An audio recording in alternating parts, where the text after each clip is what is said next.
सांगितलेली आहे कार्यालयाची ज्या ठिकाणी माहिती जमा केली जाते, माहितीचे संकलन केले जाते, तिच्यावर प्रक्रिया केली जाते आणि पाहिजे तेव्हा ती उपलब्ध केली जाते, असं जे केंद्र आहे त्याला कार्यालय असे म्हणतात। हे तुम्हाला व्हॉट्सअपवर मी पाठवलेलं आहे, त्याच्या नोट्स पण पाठवलेले आहेत।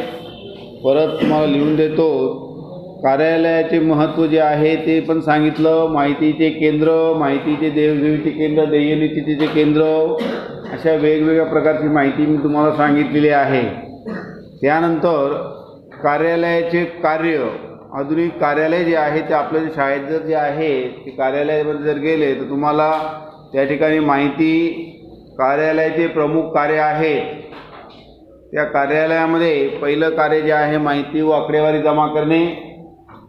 प्रत्येक ठिकाणी कोणत्याही ऑफिसमध्ये गेल्यानंतर, ऑफिस कार्यालय म्हणजे ऑफिस, स्टेट बँकेमध्ये जा, ऑफिसमध्ये जा, पोस्टामध्ये जा, प्रत्येक ठिकाणी कार्यालय असतं। त्या कार्यालयामध्ये जे कार्य चालतात, वेगवेगळ्या पोस्टामध्ये गेलं तर पोस्टाचं कार्यालयाचं वेगळं काम असतं, बँकेमध्ये गेल्यानंतर बँकेचं कार्यालय वेगळं असतं, आता शाळेमध्ये गेल्यानंतर शाळेचं कार्यालय वेगळं असतं। त्याची ध्येय धोरणं जी आहेत त्यानुसार कार्यालयाचं काम चालतं आणि त्या कार्यालयामध्ये वेगवेगळ्या प्रकारचे कार्य चालते। कार्यालयामध्ये प्रमुख कार्य जे आहेत ते प्रमुख कार्य आणि दुय्यम कार्य। प्रमुख कार्य मी तुम्हाला लिहून दिलेत, बघा लिहून दिलेत ना, त्याची माहिती पण व्हॉट्सअपवर पाठवलेली आहे। FC नाही, फाउंडेशन कोर्स हा विषय कंबाईन असतो, त्याचा आणि या विषयात संबंध नाही, समजलं का? त्याच्यामध्ये पण कार्यालयाचा काही संबंध नाही। फाउंडेशन कोर्स हा वेगळा विषय आहे, इंग्लिश मराठी फाउंडेशन कोर्स, हे 3 विषय वेगळे आणि आपले 3 विषय वेगळे, त्याच्यामध्ये थेरी आणि प्रॅक्टिकल, समजलं का? थेरीसाठी वेगळं आणि प्रॅक्टिकलसाठी वेगळं। माझ्याकडे मी सर्व थेरीचा भाग तुम्हाला मी शिकवतो आणि आता पहिला पेपर आपण चालू केलेला आहे, समजलं का? आणि याची माहिती मी अगोदर व्हॉट्सअपवर सर्व पाठवलेली आहे। सेकंड पेपर जो आहे accounting, what is mean by journal, what is mean by book keeping, याचं सर्व लेक्चर मी पाठवलेले आहे। जर्नल एंट्री काय असते, personal account, real account, nominal account सर्व पाठवलेले आहे पेपर फर्स्ट सेकंडमध्ये। आणि थर्डमध्ये कॉस्टिंग जे आहे ते what is mean by costing, कॉस्टिंगची माहिती जी आहे ती मी व्हॉट्सअपवर पाठवलेली आहे। कॉस्ट म्हणजे काय त्याची माहिती मी डिटेल पाठवलेली आहे, लेक्चर पण घेतलेले आहेत। परत मी हा एक टॉपिक झाला, याचे 2 टॉपिक झाले पहिले पेपरचे, तर सेकंडचे 2 टॉपिक घेऊ, समजलं का? सेकंडचे 2 टॉपिक झाले की थर्डचे 2 टॉपिक घेऊ, प्रत्येकाचे 2-2 टॉपिक। आणि FCचा जो पिरियड आहे तो 6वा पिरियड असतो, त्याच्यामुळे FCचा याचा काही संबंध नाही, समजलं? आपले 3 थेरीचे जे विषय आहेत एकच पिरियड येतो। मी आपला जो 6वा पिरियड जो आहे तो पुढे सोमवारी नंतर जर कॉलेज जर रेग्युलर सुरू झालं नाही तर मी 11:30 पर्यंत FC संपल्यानंतर 1 तास परत ॲडिशनल घेईल, समजलं का?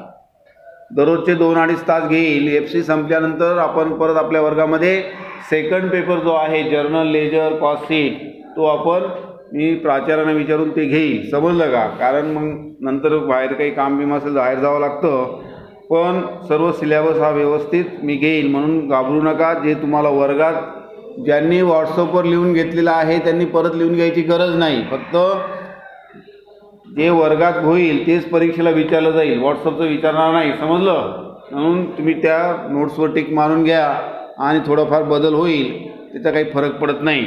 फक्त इंग्रजीचा व्यवस्थित अभ्यास करा, बाकी घाई करायची नाही। जेवढं तुम्हाला वर्गात होईल तेच 11वीला सांगितलं जाईल, समजलं? त्याच्यामुळे जेवढं वर्गात होईल तेवढं व्यवस्थित व्यायाम करा। वह्यांना 20 मार्क आहेत इंटरनल, 80 मार्काची थेरीचा पेपर होईल, 20 मार्क इंटरनलचे आहेत, त्याच्यामुळे 20 मार्कासाठी अशा ज्या वह्या आहेत, तुम्ही काही विद्यार्थ्यांनी चांगल्या वह्या केलेल्या आहेत त्यांना वह्यांना मार्क दिले जातात, लक्षात घ्या, समजलं? अटेंडन्स कंपल्सरी नाही याच्यामुळे, करोनामुळे, पण ज्यांना शक्य होईल त्यांनी व्हॉट्सअपवर बघत जा। व्हॉट्सअपवर मला टाकता येत नाही म्हणून मी टाकत पण नाही, समजलं का? जास्त मला मोबाईलचं माहिती नसल्यामुळे ते थोडं टाकता येत नाही, म्हणून त्याने आता FCचं दाखवली, म्हणून FCचा आणि ह्या विषयाचा काही संबंध नाही। FC हा कंबाईन विषय आहे, तो पण मराठी मीडियममध्ये आहे आणि आपला पेपर फर्स्ट जो आहे तो मराठी मीडियममध्ये आहे। बाकी 2 पेपर जे आहेत ते इंग्लिश मीडियममध्ये आहे, पण तुम्हाला सरळ भाषेमध्ये शिकवलं जाईल, घाबरायचं काही कारण नाही, समजलं का? हे तुम्ही ज्या accounting and office management admission घेतलेलं आहे, का घेतलं आहे, त्याचे फायदे तोटे काय आहेत ते तुम्हाला जसं सांगितलं नसतील, पण याच्यामध्ये 11वी 11वी झाल्यानंतर तुम्हाला ते मिस्त्री सरांनी मागे लेक्चर घेतले असतील किंवा दुसऱ्या काही शिक्षकांनी घेतले असतील, तुम्हाला माहिती दिलं असेल. त्याच्यामुळे काही जरी अडचण असेल कोणत्याही बाबतीत तर तुम्ही बिनधास्त मला सांगा किंवा आपल्या प्राचार्यांना भेटा. काही अडचण आली तर घाबरायचं नाही, समजलं. त्यामुळे थोडा अभ्यास करायचा. दररोज इंग्रजीचा अर्धा एक तास अभ्यास करा. इंग्रजी आलंच पाहिजे. 12वी नंतर तुम्हाला जॉबसाठी कंपनीमध्ये जावं लागेल, तो भाग पुढचा आहे. म्हणून कॉमर्सचा या आपल्या विषयाचा 11वी कॉमर्सचा काही संबंध नाही, समजलं का. त्यांचा सिलेबस वेगळा, आपला सिलेबस वेगळा, त्यांचे विषय वेगळे. फक्त मराठी आणि इंग्रजी जो आहे तो विषय ज्युनियर कॉलेजचा आहे. आता सर्वच मुलं आल्यामुळे मी सांगतो, समजलं का. आणि इकडे तुम्हाला थेरी प्रॅक्टिकल कंबाईन पासिंग आहे, समजलं का. त्याच्यामुळे बाकीच्या विषयाला पासिंगला अडचण होत नाही. घाबरून जायचं नाही. आपल्या विषयामध्ये जर जमत नसेल तर काही घाबरायचं नाही. आज नाही उद्या जमेल, लक्षात घ्या. एकदम सोपं आहे. फक्त इंग्रजी व्यवस्थित जर अभ्यास केला तर मला वाटतं याच्यामध्ये 12वीला पण तुम्ही नापास होणार नाही. 100% रिझल्ट लागतो. नसेल तर मग तुम्हाला 11वीला पण नापास होतात. ते तुम्ही तुमचं बघा. आता कार्यालयाची जी कार्य आहे त्याच्यामध्ये पहिलं प्रमुख कार्यामध्ये काय घेतलेलं आहे, माहिती व आकडेवारी जमा करणे. लिहिलं आहे का. त्याची माहिती लिहून दिली ना. वही कुठे तुझी आहे ना, बघा. माहिती आणि आकडेवारी जमा करणे. दुसरं आहे मिळालेल्या माहितीची नोंद व जतन करणे. जी माहिती आपण तुमच्या आता या ठिकाणी तुमच्याकडनं काय घेतली, LC घेतल्या, बरोबर आहे.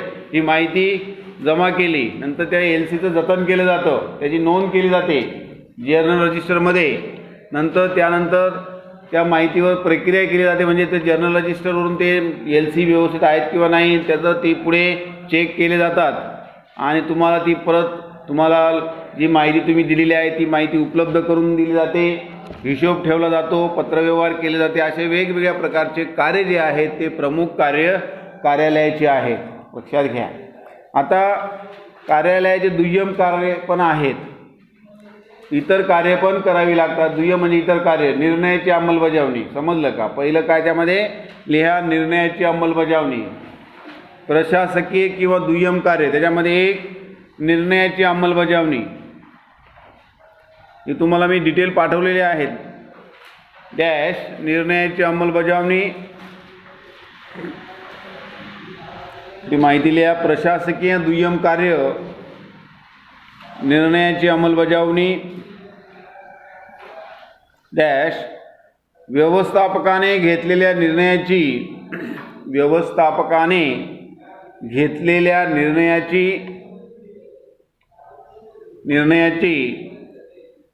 अंमलबजावणी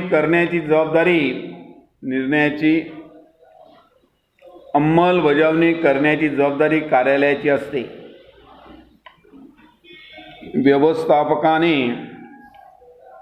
घेतलेल्या निर्णयाची अंमलबजावणी कार्यालयाची असते. डॅश त्याच्यामध्ये वस्तूंची खरेदी विक्री,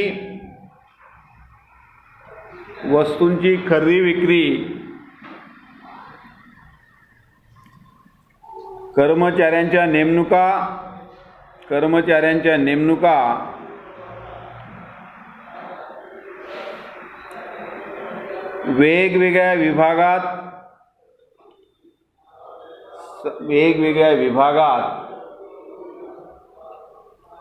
वेगवेगळ्या विभागात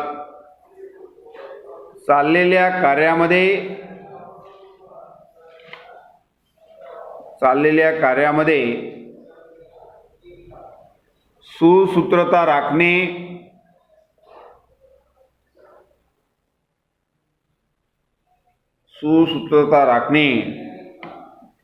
त्याच्यावर नियंत्रण ठेवणे. सुसूत्रता राखणे, नियंत्रण ठेवणे अशी दुय्यम कार्य चालू आहेत ना. अशी दुय्यम कार्य कार्यालयाला करावी लागतात.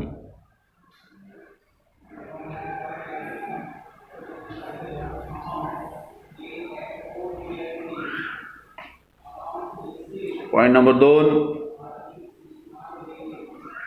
कार्यपद्धतीची निश्चिती करणे. कार्यपद्धती निश्चित करणे. कार्यपद्धती निश्चित करणे. कार्यपद्धती निश्चित करणे डॅश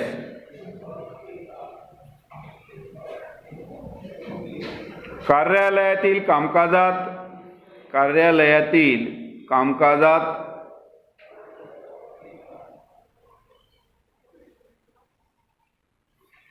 परिणामकारकता. कार्यालयातील कामकाजात परिणामकारकता, सुसूत्रता, सुसूत्रता व शिस्तबद्धता आणण्यासाठी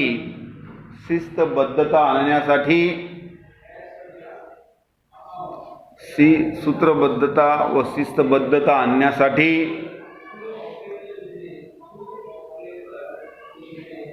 विशिष्ट कार्यपद्धती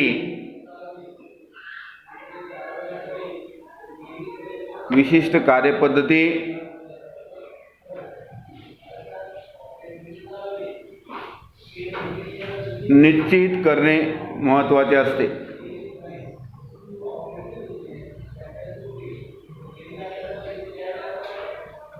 निश्चित करणे महत्त्वाचे असते.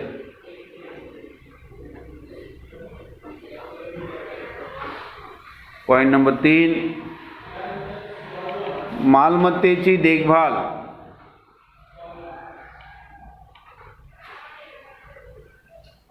मालमत्तेची देखभाल डॅश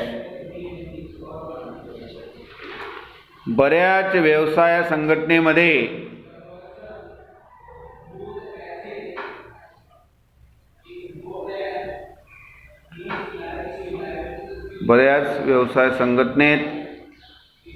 मालमत्तेची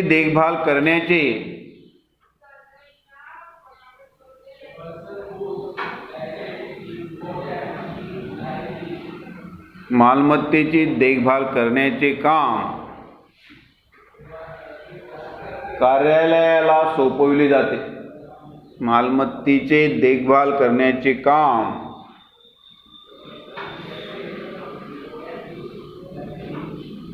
कार्यालयाकडे सोपविली जाते.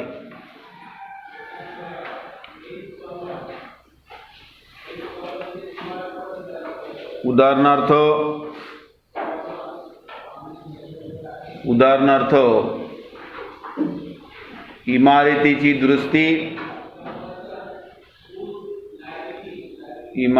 दुरुस्ती, साफसफाई,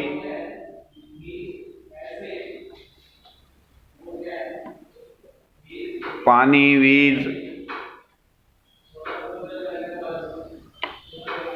कार्यालयीन यंत्रे,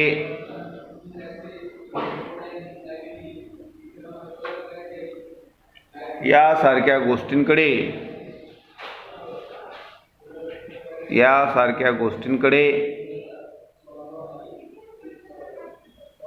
कार्यालयास लक्ष द्यावे लागते.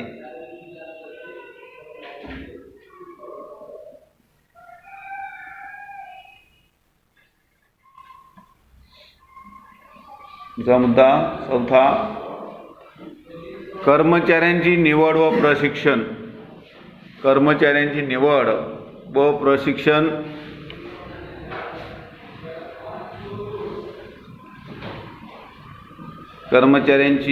प्रशिक्षण डॅश कार्यालयाची कार्यक्षमता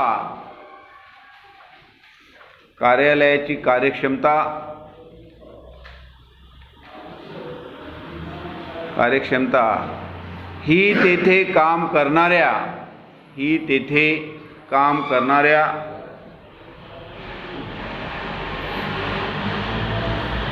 कार्यालयीन कर्मचाऱ्यांवर अवलंबून असते.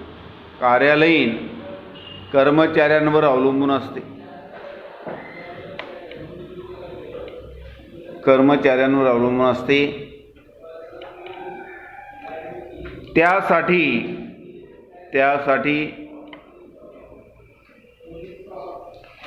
कार्यक्षम व हुशार उमेदवारांची निवड करावी लागते।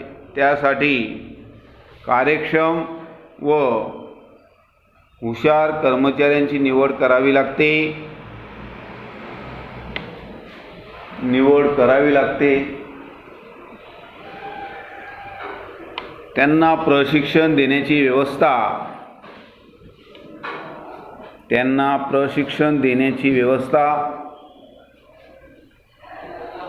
कार्यालयाला करावी लागते।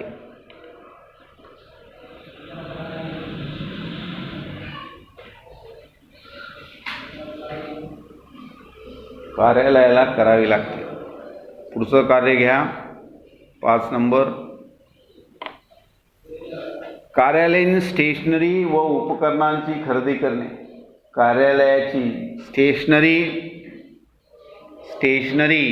किंवा कागदपत्रे, स्टेशनरी व उपकरणाची खरेदी करणे।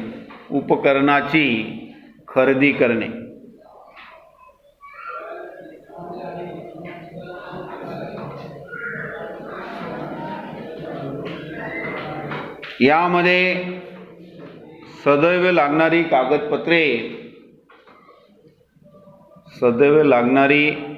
कागदपत्रे किंवा स्टेशनरी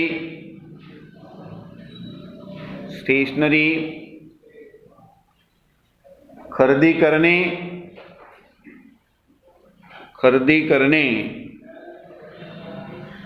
ती उपलब्ध करून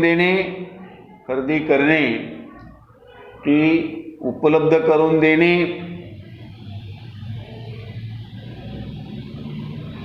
व तिच्यावर नियंत्रण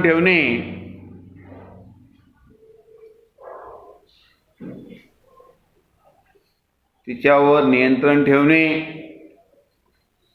त्याचप्रमाणे कार्यालयातील उपकरणे खरेदी करणे, कार्यालयातील उपकरणे म्हणजे संगणक, फॅक्स मशीन, टेलिफोन वगैरे खरेदी करणे, अशी महत्त्वाची दुय्यम कार्य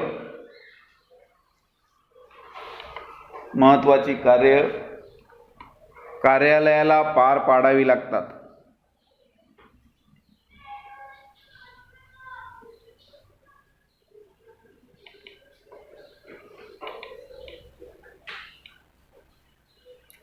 खाली नवीन हेडिंग द्या, कार्यालयातील खाती व त्यांचे कार्य।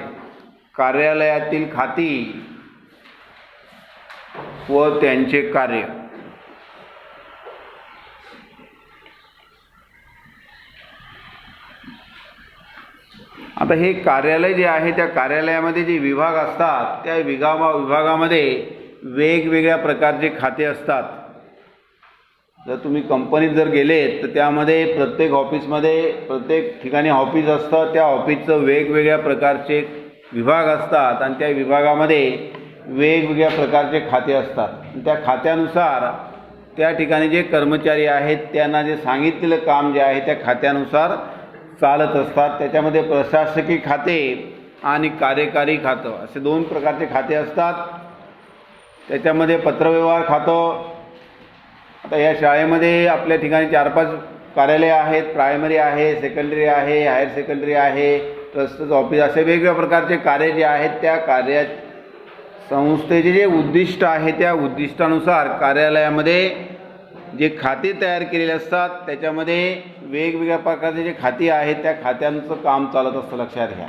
आता पहिलं खातं आहे पत्रव्यवहार खातं, म्हणजे येणारे पत्र आणि जाणारे पत्र, समजलं का? कार्यालयामध्ये पत्र येतात आणि आपण दुसऱ्यांना पत्रव्यवहार पाठवतो। या ठिकाणी हे काम जे त्या ठिकाणी केलं जातं त्याला पत्रव्यवहार खातं असं म्हणतात, लक्षात घ्या। आता येणारे पत्र जे आहेत ते काय करणार, येणारे पत्र काय करणार, ऑफिसमध्ये बाहेरचा मनुष्य कुरिअरने पत्र येतात, हँडने पत्र येतात, पोस्टाने पत्र येतात, सर्व पार्सल येतं, सर्व जे आहेत ते शाळेमध्ये स्वीकारलं जातं नंतर त्याचं डिस्ट्रीब्युशन केलं जातं, त्याचं विभागणी केली जाते, कोणाला कोणत्या डिपार्टमेंटला पत्र आले ते पत्र. आता मोठमोठ्या रिलायन्समध्ये गेल्यानंतर भरपूर मोठी कंपनी आहे, त्याच्यामध्ये हजारो डिपार्टमेंट असतात. मोठमोठ्या कंपनीमध्ये किती डिपार्टमेंट असतात, त्या डिपार्टमेंटला पत्र आल्यानंतर एका ठिकाणी कार्यालयामध्ये पत्र येतं. कार्यालयाचा जो क्लर्क आहे त्याची आवक पत्रव्यवहार नोंदवही आहे, त्या नोंदवहीत नोंद करतो आणि ती नोंद झाल्यानंतर त्या पत्राची विभागवारी केली जाते. समजा मला पत्र आलं असेल तर माझा विभाग असेल त्या विभागाला ते अलग केले जाते. 10 विभाग असतील तर 10 विभागाचे पत्र अलग केले जातात, त्याच्यावर शिक्का मारला जातो आणि त्या विभागाला तो शिपाई जो आहे तो तिथं ते पत्र पाठवत असतो. आलेले पत्र लक्षात घ्या. जाणारे पत्र काय करतो आपण कुरिअरने किंवा पोस्टाने पाठवून देतो, पण आवक पत्रव्यवहार आणि जावक पत्रव्यवहार हे काम ज्या ठिकाणी चालतं त्याला पत्रव्यवहार खातं असं म्हणतात. लक्षात घ्या. पत्रव्यवहारामध्ये फक्त पत्रे येतात. पत्र म्हणजे कोणते? येणारे पत्र, कुरिअर असो, पोस्ट असो किंवा बाय हँड असो. आलं की पत्र त्याच्यामध्ये एक आवक नोंदवही असते आणि जाणाऱ्या पत्राची जावक नोंदवही असते. लक्षात घ्या. येणारे पत्र जे आहे त्याची नोंद, आणि समजा मी आपल्या शाळेतनं एक पत्र एखाद्याला पाठवलं विद्यार्थ्याला, तर ते पत्र पाठवण्यापूर्वी ते टाईप केलं जातं, त्याचा मायना चेक केला जातो, त्याच्यावर सही घेतली जाते अधिकाऱ्याची, नंतर ते व्यवस्थित लखोट्यात पॅक केले जातं, त्याच्यावर जावक नंबर टाकतात. लक्षात घ्या. एक जावक नोंदवही असते, तुम्हाला ऑफिसमध्ये जर दाखवेल तर त्या जावक वहीवर त्याची नोंद केली जाते आणि ते पोस्टाने किंवा त्याला पाठवलं जातं. लक्षात घ्या. येणाऱ्या पत्रात असं असतं, जो पत्रव्यवहार विभाग जो आहे सर्व त्या विभागात येतात, त्या विभागामध्ये सर्व पत्र टाकली जातात, ठेवली जातात. त्याच्यानंतर त्या पत्राची आवक वहीत नोंद केली जाते, कुठून आले काय, आणि त्या पत्राची सर्व विभागवारी वाटणी केली जाते आणि ते वाटल्यानंतर त्या विभागाला प्रत्यक्ष त्या व्यक्तीला ते लेटर समजा माझ्या नावाचं असेल तर मला दिलं जातं, त्याच्या नावा ज्या ज्या डिपार्टमेंटला असेल. तर हे सर्व कार्य जे आहे ते कार्य पत्रव्यवहार विभाग जो आहे त्या खात्या आहेत ते खातं काम बघत असतं. लक्षात घ्या. प्रत्येक कंपनीमध्ये हे खातं कंपल्सरी आहे. लक्षात घ्या. दुसरं खातं जे आहे हिशोब खातं. आता तुम्ही फी भरली आहे, समजलं का, तुम्हाला पावती दिली आहे, रिसीट आहे, सर्व हिशोब जो आहे त्या ठिकाणी हिशोब ठेवला जातो. हे जे कार्य जे आहे ते हिशोब खातं काम करत असतं. प्रत्येक खात्याला एक क्लर्क किंवा कामाच्या स्वरूपानुसार त्या ठिकाणी कार्यालयीन कर्मचारी पुरवले जातात. लक्षात घ्या. हे सर्व कार्यालय जे आहे त्या कार्यालयामध्ये वेगवेगळ्या प्रकारचे खाते जे आहेत ते खाते आपल्याला बघायचे आहेत. लक्षात घ्या. स्टेशनरी खातं म्हणजे सर्व स्टेशनरी त्याच्याकडे ठेवणार, ज्याला पाहिजे ती स्टेशनरी उपलब्ध करून देणार. खरेदी खातं असेल, मालाची खरेदी करणार, त्याची नोंद ठेवणार, पैसे देणार. नंतर विक्री खातं असेल, असे वेगवेगळ्या प्रकारचे खात्यानुसार त्या कार्यालयाचं काम चालतं, जेणेकरून कार्यालय हे व्यवस्थितपणे चालू शकेल. म्हणून त्यासाठी वेगवेगळ्या प्रकारचे खाते त्या कार्यालयामध्ये विभाग वाटून दिलेले असतात. त्याच्यामध्ये घ्या पहिलं खातं प्रशासकीय विभाग. पहिलं या प्रशासकीय विभाग, त्याच्यामध्ये एक पत्रव्यवहार खातं. पत्रव्यवहार खातं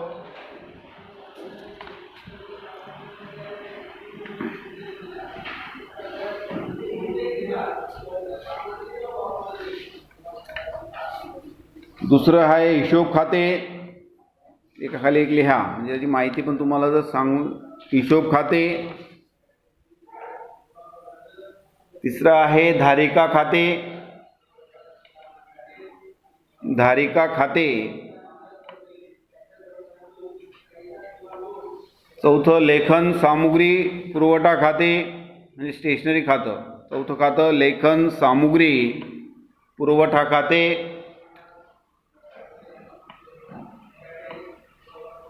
पाचवं कार्यालयीन यंत्रे व साधने यांचे खाते. कार्यालयीन यंत्रे व साधने खाते.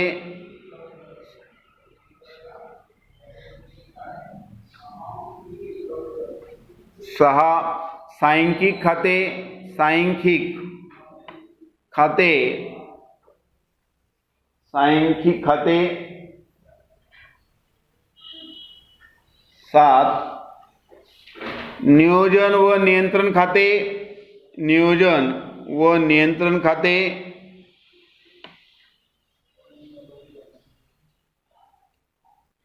8 स्वागत व संपर्क कक्ष खाते. स्वागत व संपर्क कक्ष खाते आणि 9 संगणक खाते. संगणक खाते पहिले घ्या पत्रव्यवहार खाते. पत्रव्यवहार खाते व्यवस्थित लिहून घ्या, हे तुम्हाला परीक्षेत येणार, लक्षात घ्या. बाकी नंतर घेऊ.